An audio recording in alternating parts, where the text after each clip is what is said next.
Commit After Work, le Business Talk, est présenté par Commit, la solution logicielle idéale pour la gestion numérique de vos données en ressources humaines. Et de RIF SA de votre région. Nous rendons la qualité visible.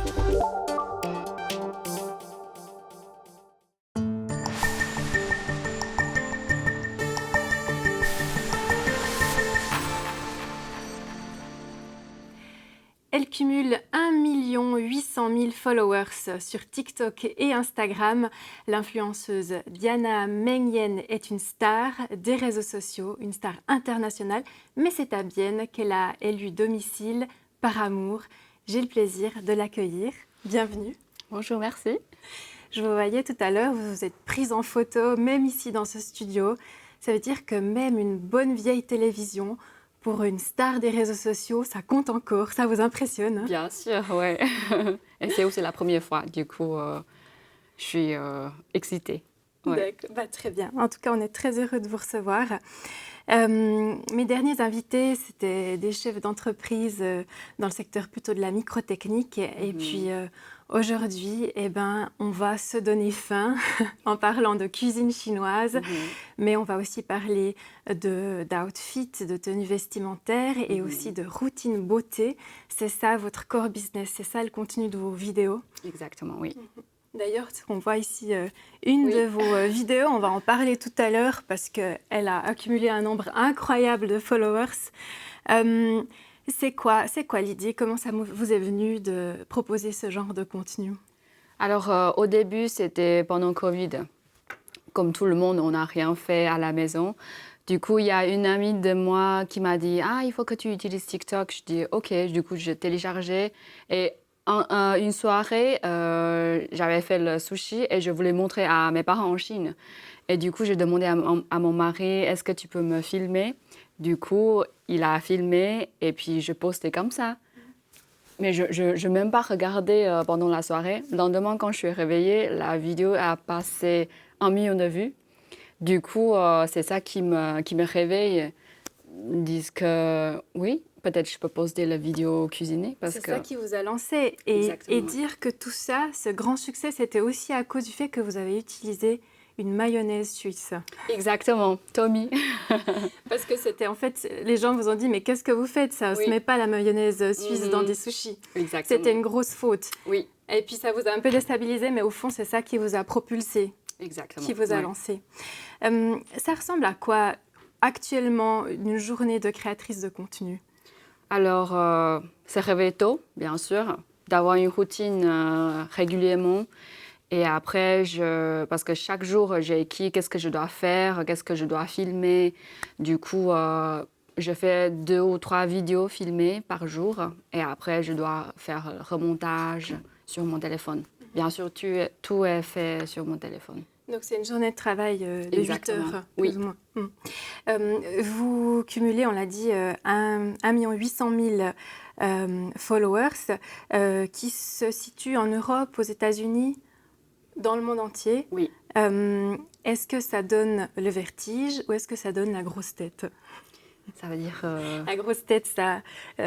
on perd un peu d'humilité parce qu'on devient une star, donc Alors, oui et non. Parce qu'au début, quand je suis sortie faire la course ou bien même dans un festival, il y a des gens qui me connaissaient, comme ça dans la rue. C'est ça qui me choquait, la puissance des réseaux sociaux. Mais après, je me suis dit, il ne faut pas être... Parce que je ne suis pas quelqu'un qui est fameuse, qui est grand. Je suis juste une personne normale. Et puis, il faut toujours rester... les pieds sur terre. Exactement, mais oui. Vous êtes quand même connu de beaucoup de monde. Et justement, est-ce qu'on vous reconnaît, du coup, même, je ne sais pas moi, à Bienne, en Suisse? Oui, Bienne, beaucoup. Et Zurich aussi, Lausanne, quelquefois. Et que les gens viennent vers vous? Oui. Ils voulaient faire la photo et puis ils voulaient parler un peu, partager leurs avis avec moi. D'accord. Vous êtes arrivée à l'âge de 27 ans en Suisse, par amour justement. Et puis c'est justement un peu cette nostalgie de votre pays qui vous a tout d'un coup aussi mené à cuisiner, faire des recettes de cuisine chinoise. Alors, honnêtement, j'ai jamais cuisiné dans ma vie avant de venir en Suisse. Et parce que ouais, je trouve la nourriture suisse, c'est un peu spécial, particulier. Du coup, j'ai demandé à mon père comment je peux faire la cuisine chinoise. C'est pour ça que j'ai appris avec lui, de loin. Vous avez commencé avec lui. Et vous êtes mariée à Sébastien Allemand, qu'on a reçu justement lors de la dernière émission ici, qui est CEO d'Allemand Frères, dans un autre secteur totalement, le mobilier de bureau, aux antipodes de ce que vous faites. Et puis quand il m'a parlé de vous, de votre success story, c'était vraiment une super occasion de vous inviter. Mais lui, justement, au début, il ne croyait pas tellement en ce que vous faisiez, ce métier d'influenceuse. Oui, c'est quand même, moi je dirais, c'est un nouveau métier parce que ça n'existe pas du tout avant. Mais en Chine déjà, parce que les réseaux sociaux en Chine, c'est déjà... Ouais, nous on a commencé il y a presque 10 ans en Chine, même plus. Du coup au début, il m'a dit ouais, il faut trouver un vrai job. Parce que réseaux sociaux, on ne sait pas, peut-être Instagram, TikTok, ça va mourir un jour, on ne sait jamais. Donc voilà, puis après, quand il a vu que vous commenciez à faire de l'argent, ça a changé son avis. Exactement, oui. Vous êtes née à Hangzhou, près de Shanghai, en 1991. Quel genre de petite fille vous étiez? Alors, je me suis dit toujours, je n'ai pas vraiment de l'enfance, comme tous les enfants, parce que tous les enfants qui peuvent jouer avec leurs amis. Et moi, c'est plutôt, j'ai beaucoup de devoirs. Je dois jouer le piano, surtout, beaucoup. Je dois faire le dessin aussi. Du coup, je n'ai pas vraiment le temps pour jouer avec les autres enfants. C'était une enfance de discipline, avec des parents assez stricts. Exactement. Et justement, vous aviez envie de jouer du piano et là, vous avez dû passer une sorte de contrat avec vos parents, vous me disiez. Exactement, oui. Parce qu'à l'époque, acheter un piano pour une famille normale, ça coûte... fortune, très cher. Du coup, ma mère m'a dit il faut que tu signes un contrat avec eux. Il faut jouer le piano au moins 30 minutes par jour. Ouais. D'accord. Donc vous étiez obligée de faire ça en plus des devoirs de l'école. C'est pour ça que vous dites que vous n'avez pas vraiment eu d'enfance, en tout cas légère à ce niveau-là. Votre papa était dessinateur de dessins animés. Il vous a aussi appris à dessiner. Comment c'est de grandir dans une énorme ville comme Hangzhou qui compte aujourd'hui 13 millions d'habitants? Alors, pour moi, tout est très ouvert parce que Hangzhou, c'est juste une ville très grande. Et puis à côté, il y a des choses très modernes comme Shanghai. Et puis le grand bâtiment. À côté, on a encore gardé beaucoup de nature. Du coup, il y a beaucoup de jardins, il y a beaucoup d'arbres. Donc l'aspect nature est là. Et est-ce qu'on se sent tout petit parmi tellement de population? Et est-ce que ça donne davantage encore envie d'émerger, de devenir quelqu'un? Ça veut dire... Est-ce qu'on a envie de sortir du lot, de devenir quelqu'un quand on habite dans une ville avec autant d'habitants? Oui, j'aimerais être au sommet. Voilà, exactement. Mais vous saviez dans quel secteur déjà? Qu'est-ce qui vous attirait? Vous pensiez faire une carrière de musique, par exemple? Oui, pianiste, j'avais pensé, mais après, pour une femme, c'est difficile d'être une pianiste très connue, parce que souvent, c'est les hommes qui prennent beaucoup de puissance. Du coup, je laisse tomber, être pianiste, et après, j'aimerais bien être fleuriste, pour mettre des fleurs, ou ouvrir une boutique. Après, laisse tomber aussi, parce que je n'ai vraiment pas la patience pour les fleurs. Et j'ai devenu prof de jardin d'enfants et prof de piano à la fin. Ouais. Ce qui vous a marqué dans votre enfance, bien entendu, c'est un événement très dur, c'est la perte de votre maman à l'âge de 12 ans. Qu'est-ce que cet événement a fait de vous? Alors, moi, je suis devenue beaucoup plus introvertie. Parce qu'avant, je souris beaucoup, je rigole beaucoup. Mais après ça, je suis devenue un peu timide. Je n'ai pas envie de parler avec les autres. Et je fais mon petit zone. Et qu'est-ce qui a fait que vous êtes ensuite ouverte de nouveau? Parce que ce que vous faites aujourd'hui, il faut avoir il y a un esprit très ouvert pour le faire. Alors, le Dieu. Voilà. Oui. Parce que vous avez changé, ça c'est assez extraordinaire aussi, de religion. Vous êtes passé du bouddhisme au christianisme pendant la phase où votre maman était malade, parce qu'il fallait croire en quelque chose qui pouvait peut-être marcher. Donc on change de religion, on regarde si ça peut marcher. Et ça n'a pas fonctionné, mais vous êtes quand même resté chrétienne. Exactement, vous aviez besoin de croire fortement quelque chose. Vous avez ensuite rencontré, vous étiez donc jardinière d'enfants, pianiste, enseignante de piano, puis vous avez fait la rencontre de votre mari Sébastien, votre futur mari, qui faisait un échange en Chine. Et qu'est-ce qui vous a décidé, donné le courage de venir en Suisse? En fait, j'en ai marre avec le travail que j'avais. Et j'aimerais aussi changer un peu l'air. Du coup, il m'a proposé de venir en Suisse pour juste voyager, pour regarder la Suisse.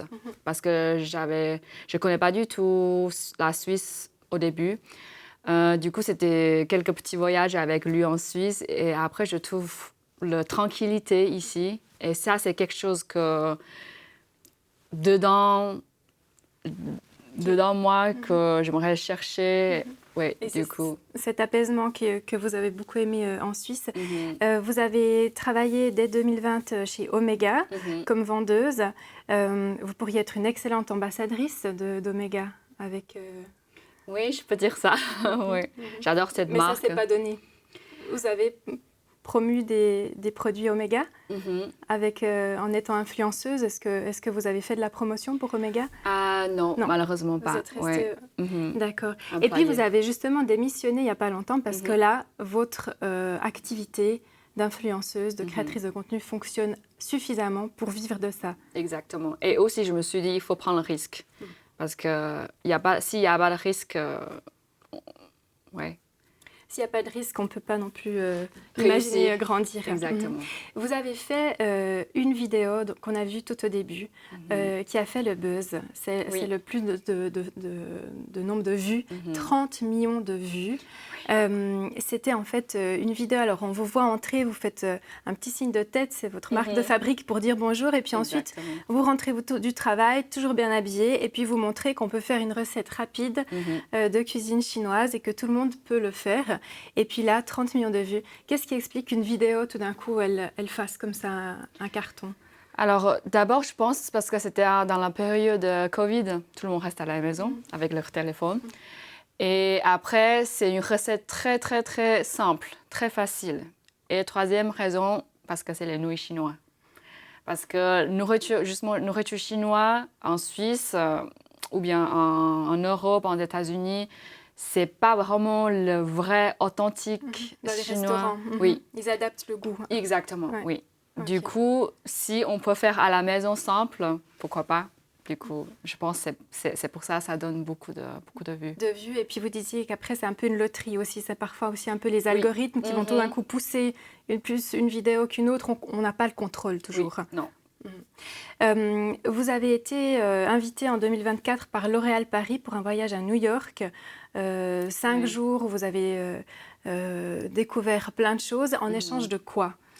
En échange de certaines vidéos, certaines quantités de vidéos et puis quelques stories. Là, c'était pour promouvoir les vernis à ongles, justement. Vous étiez au siège de TikTok, notamment. Là, vous aviez que, entre guillemets, 60 000 followers. Maintenant, ça a augmenté d'une façon exponentielle. Qu'est-ce que vous avez comme autre partenariat avec les marques? Maintenant, vous avez beaucoup plus de followers aussi. Alors, j'ai encore Dior. Christian Dior, c'est une marque que j'adore depuis longtemps. Et aussi les marques de maquillage, des skincare, genre Estée Lauder, MAC, MAC.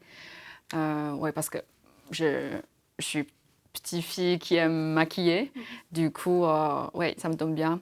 Et aussi pas mal parce que sur l'autre compte que vous avez vu, j'ai aussi fait la vidéo cuisiner. Du coup, il y a aussi pas mal de marques, genre supermarché et puis...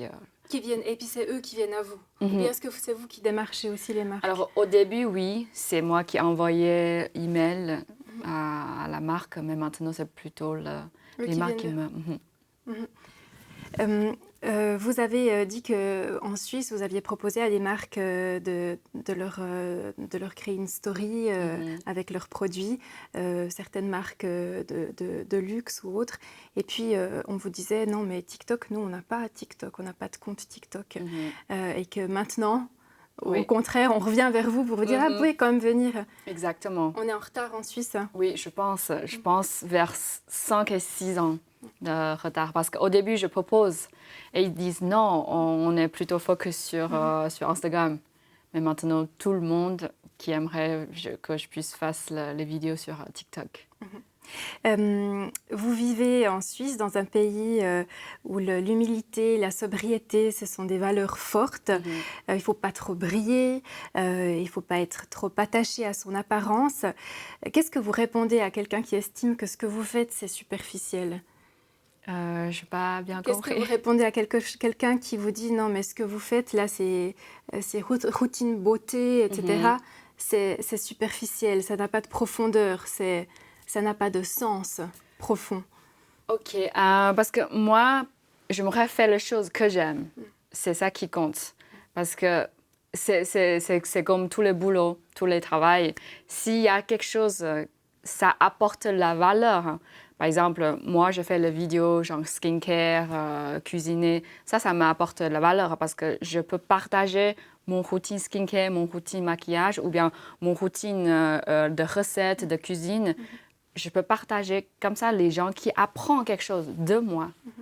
Ça, je trouve, il y a de valeur. C'est ça qui a une valeur. Oui. Et en plus, vous parlez en chinois sur certaines vidéos, en français ou en anglais. Oui. Donc, ce que vous dites aussi, vous avez l'impression que les gens... qui peuvent apprendre aussi, chinois. Ça les intéresse, ce qui revient aussi dans les commentaires. Vous êtes influenceuse, on dit aujourd'hui, vous m'avez dit plutôt créatrice de contenu, mais il y a l'idée quand même de l'influence. Donc finalement, vous parlez aussi dans vos vidéos, vous racontez différentes choses quand vous faites vos routines beauté. Est-ce que vous avez un code éthique? Est-ce que ça peut vous arriver de parler de politique ou pas du tout? Qu'est-ce qui... Alors, j'essaie d'éviter de parler de politique parce que je ne suis pas dans ce domaine. Du coup, peut-être je peux dire les bêtises et puis je peux vexer quelqu'un. Du coup, je préfère pas toucher politique. Je reste dans mon petit coin. Dans votre secteur que vous maîtrisez, que vous connaissez. Vous me disiez, finalement, il ne faut pas commencer à être influenceur trop jeune parce qu'on peut avoir des problèmes mentaux. Oui, exactement. Parce que justement, c'est un monde compliqué. Il y a beaucoup de haters. Je ne sais pas comment dire. Des détracteurs. Exactement, parce que n'importe qui peut vous donner un mauvais commentaire et après, ça va nous tuer notre mental. Parce que nous, on n'a rien fait de faute, mais s'il y a quelqu'un qui écrit derrière l'écran, dira « Ah, j'aime pas du tout, ça c'est pas bon ». Et ça peut être pire parfois, j'imagine. Exactement. Il y a des commentaires pires que ça encore. Et je pense que si on commence très jeune sur les réseaux sociaux, genre teenager, je pense pas les teenagers qui peuvent soutenir gérer ça. Exactement. Vous-même, vous avez eu à un moment donné une phase très difficile où vous vouliez abandonner. Oui, presque. Ouais. J'avais eu beaucoup de mauvais commentaires, genre ça c'est pas la nourriture authentique, ça c'est dégueulasse, ça c'est pas bon du tout. Rentre dans votre pays, du coup ça me fait blesser. Et ensuite, vous vous êtes renforcé pour vous dire, bon, j'essaye de ne pas faire attention à ça. Quels sont vos objectifs pour la suite? Vu le nombre de followers que vous avez et comme ça a grandi en une année, ça va continuer de grandir selon vous? C'est votre but? Oui, continuer de grandir et puis peut-être dans la future, je peux lancer peut-être une collaboration avec certains cosmétiques, la marque cosmétique, ou bien je vais créer ma propre marque. Aussi un produit alimentaire peut-être? Peut-être, oui. Vous avez déjà des idées? Vous avez déjà commencé là à chercher? Non, pas encore, mais je vais voir. Je me posais une question. Si vous publiez une vidéo promotionnelle sur Bienne, montrez le lac, peut-être que vous le faites déjà, est-ce que demain, si on va publier aujourd'hui, on aurait une augmentation touristique de 200%, vous pensez? Alors, je pense oui et non. Peut-être on va avoir le touriste genre américain, les Français ou l'Allemand, mais malheureusement pas en Chine. Ça, j'aimerais bien faire une fois pour attirer les touristes chinois. Voilà, mais alors justement, là, comment on fait? Puisqu'en Chine, ce qui est fou, c'est que les réseaux sociaux qu'on a à l'international sont bloqués en Chine. Oui, exactement. Nous, en Chine, on a notre propre réseaux sociaux. Ouais. Donc, vous avez votre propre TikTok. TikTok est même chinois à la base. Oui, ça s'appelle Douyin. D'accord. Mais vous êtes aussi sur ces réseaux chinois, réseaux sociaux chinois? Oui et non. J'avais des comptes, mais je ne postais pas autant que TikTok et Instagram. Oui. D'accord. Qu'est-ce que vous rêveriez d'avoir comme partenariat? Avec quel type de marque, quel produit? J'aimerais quand même rester dans maquillage, cosmétique et aussi nourriture. Oui. D'accord. Et quels sont vos rêves pour la suite, peut-être dans votre vie davantage privée? J'aimerais d'avoir beaucoup plus de followers, bien sûr, et être plus grand. Et aussi, j'aimerais voyager avec des marques, genre Brand Trips. Ça, c'est quelque chose que, oui, j'aimerais... Et dans votre vie privée, vous voyagez beaucoup aussi avec votre époux et avec des amis. Et ça, c'est aussi votre métier qui vous le permet de faire ces voyages? Exactement. Parce que souvent, il y a de l'hôtel ou bien le restaurant dans mon entier qui m'a invité pour tester leur chambre et puis échanger. Je dois faire quelques contenus pour eux. Et puis aussi restaurant, la même chose. Est-ce que vous avez peur que tout puisse s'écrouler? Est-ce que ça peut arriver? Oui, j'avais pensé ça avant. Mais après, je me suis dit, au pire, je peux chercher un vrai job encore. Oui. Mais je pense pas. Ouais, j'espère pas. En tout cas, on vous souhaite beaucoup de succès, de continuer sur cette lancée-là. Et puis, tout de bon. Et merci d'être venu dans cette émission. Merci à vous. Quant à vous, chers téléspectateurs, chères téléspectatrices, merci beaucoup de nous avoir suivis. On se retrouve bientôt pour une prochaine émission d'After Work Business Talk.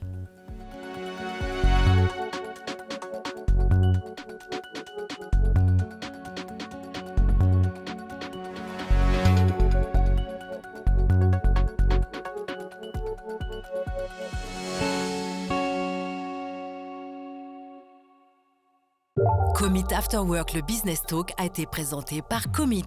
Une gestion des ressources humaines plus simple, plus numérique, plus rapide et à un prix imbattable. Et de RIF SA de votre région. Nous rendons la qualité visible.